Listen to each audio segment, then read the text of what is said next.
Welcome to your Daily 5 for Monday, July 8th, 2024. I was tipped off by an article over on, I think it was bloodydisgusting.com, about 80s gore movies that were worth checking out. And one of the movies on the list looked interesting, called The Deadly Spawn. Now, I've seen it labeled as both being from 1982, 1983, but if you just search for The Deadly Spawn, you'll find it right away. It's on Shudder. That's where I watched it. I think it may be in a couple other places to rent or maybe watch for free, but I have a Shudder subscription, so I watched it there. And I went in, and I knew it was a low-budget film. You watch the trailer for it, you can tell that this is obviously not a $50 million film. But I went into it really just hoping for good practical effects.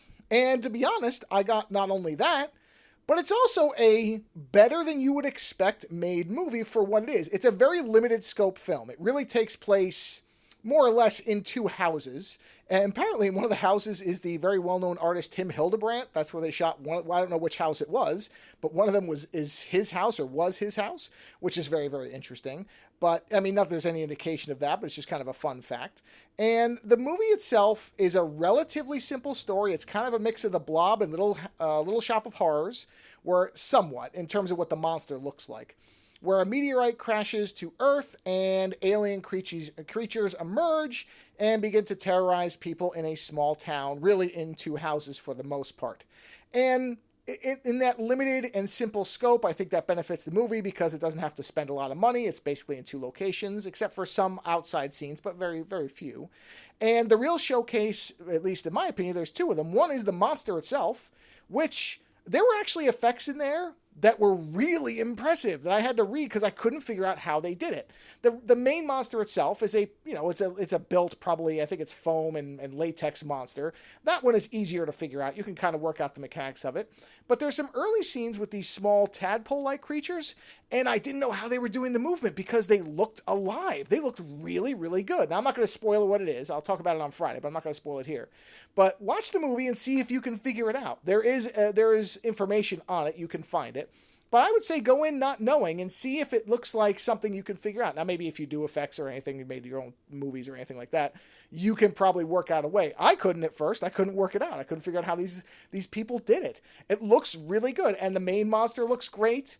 The acting, though, the actual writing of the characters more than even the acting, is also impressive for a movie of this time and of this type. Don't forget, this is within a few years of Friday the 13th coming out and scoring big, which led to multiple variations on the, dumb characters getting naked and then getting murdered trope that went on for quite a while.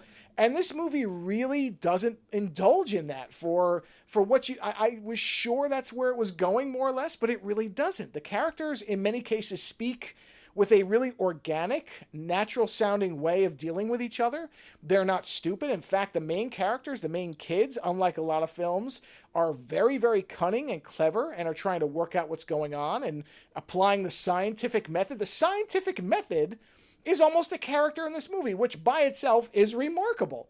And so it's not just that you get these really, really fun monster effects and some really interesting, it's shot very well on top of everything else. It does have good direction. There's really interesting use of shadows, the way the camera's positioned. There's some really nice use of reflections off of water at one point in the basement that has this creepy effect on the character's face. There's just lots of pieces to this that as you get further into it, you realize this is far better than you would expect looking at the trailer, looking at the poster. This is actually a well-made, for what it is, little horror film.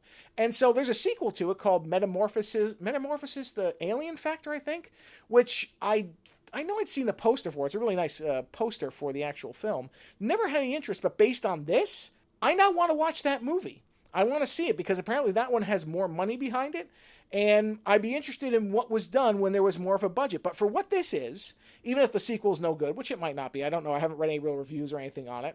I just know that it's a direct sequel to this and that it had more resources. But for what this movie is and what it's doing, I think it's a lot better than you would expect based on looking at, like I said, some snapshots from it and maybe the trailer. I would absolutely encourage people to seek this one out, especially if you're into practical effects, you just want to see a small, well-made film. Then 1982 or 3s, depending on where you're finding it, The Deadly Spawn is absolutely worth seeing. Short, but well-made, interesting characters, great effects. Really, I would recommend it to any horror fans interested in this type of movie. Later.